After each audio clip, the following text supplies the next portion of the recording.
Sahabat, kali ini kita akan berbicara tentang konsep keselamatan. Dan kenapa topik ini diangkat?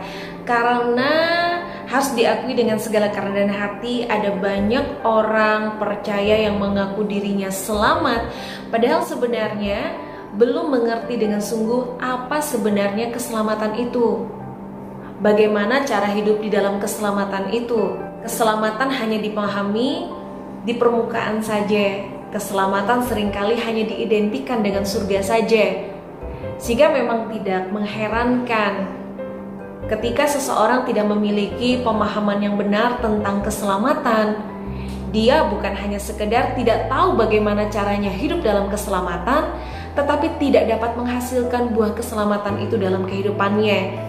Hal inilah yang menjadi penyebab kenapa ada banyak orang yang mengaku dirinya sebagai orang percaya atau pengikut Kristus, hidupnya tidak jauh berbeda dengan orang-orang yang tidak percaya atau tidak mengenal Yesus. Maksudnya adalah sahabat, ini bukan berbicara tentang keadaan jasmaniah ya, tapi ini berbicara tentang karakternya. Ini berbicara tentang kualitas pikirannya, kualitas hatinya, kualitas perasaannya yang nyata di dalam tindakan, yang nyata di dalam gaya hidupnya. Karena itu kita akan berbicara tentang konsep keselamatan yang sebenarnya sangat mendasar. Apa sih sebenarnya keselamatan itu? Keselamatan adalah usaha Allah untuk mengembalikan manusia kepada rancangannya yang semula. Kenapa kita harus dikembalikan kepada rancangan Allah yang semula? Karena kehidupan kita yang sudah jatuh ke dalam dosa ini itu bertolak belakang dengan kehidupan seperti yang dirancang Allah pada mulanya terhadap manusia. Jadi sekali lagi, saat kita berbicara tentang keselamatan, kita berbicara tentang upaya Allah untuk mengembalikan manusia kepada rancangan yang semula. Keselamatan dapat dialami dan dimiliki seseorang karena Allah yang menyediakan jalan keselamatan. Jalan keselamatan itu disediakan Allah melalui karya salib. Artinya, sahabat,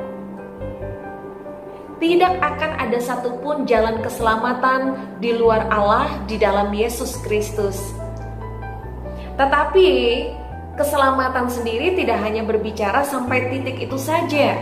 Karena keselamatan itu sendiri, sahabat, bukan hanya berbicara tentang karya salib, bukan hanya berbicara tentang upaya Allah mengembalikan kita kepada rancangan yang semula, tapi juga berbicara tentang respon kita terhadap karya salib itu, terhadap upaya Allah mengembalikan kita kepada rancangan yang semula. Bagaimana respon kita terhadap anugerah itu? Bagaimana respon kita terhadap karya keselamatan itu?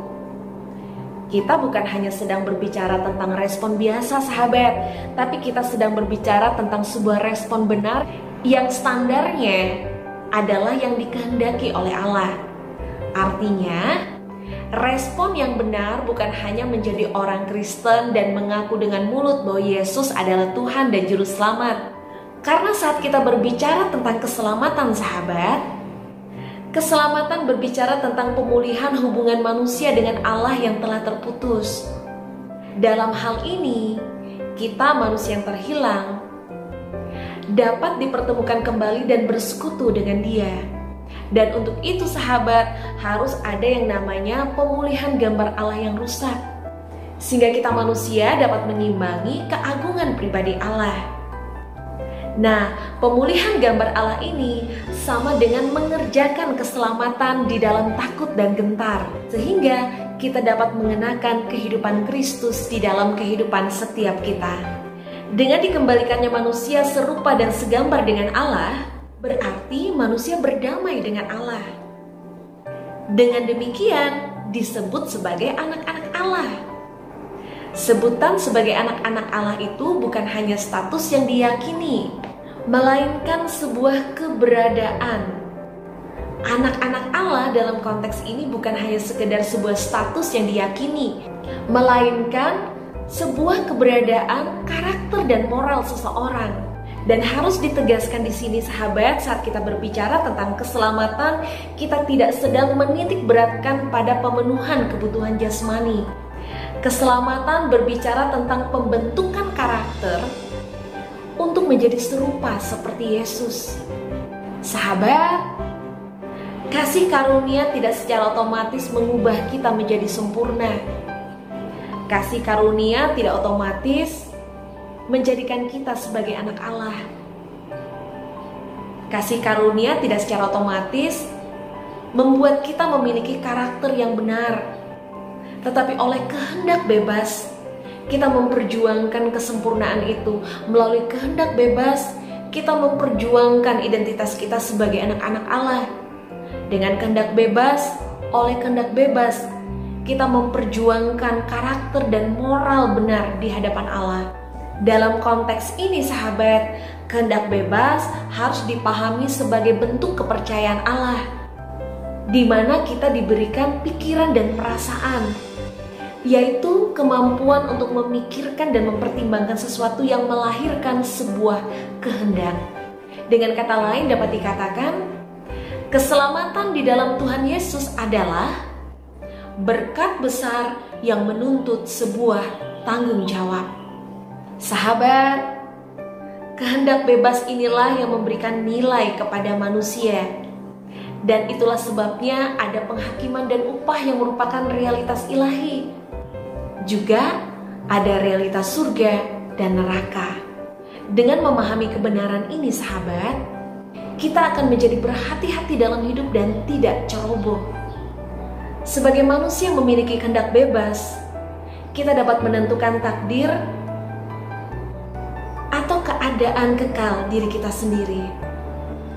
Karena itulah sahabat, dibutuhkan yang namanya perjuangan untuk memilih dan menentukan apa yang mendatangkan hidup dan bukan kebinasaan.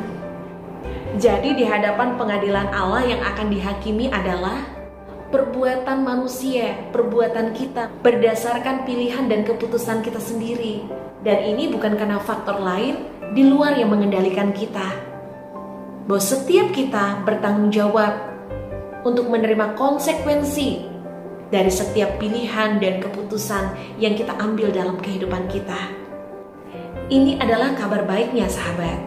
Kasih karunia dapat dialami seseorang kalau dua pihak, yaitu Allah melalui Roh Kudus dan kita sebagai penerima anugerah, mau bekerja sama sebagai responnya.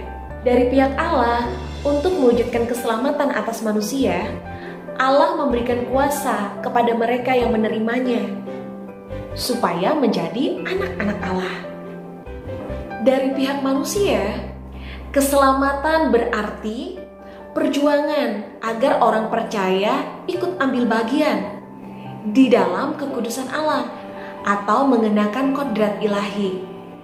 Sejatinya sahabat, keselamatan itu bukan seperti sebuah titik, tapi sebuah proses yang dapat digambarkan sebagai suatu garis panjang.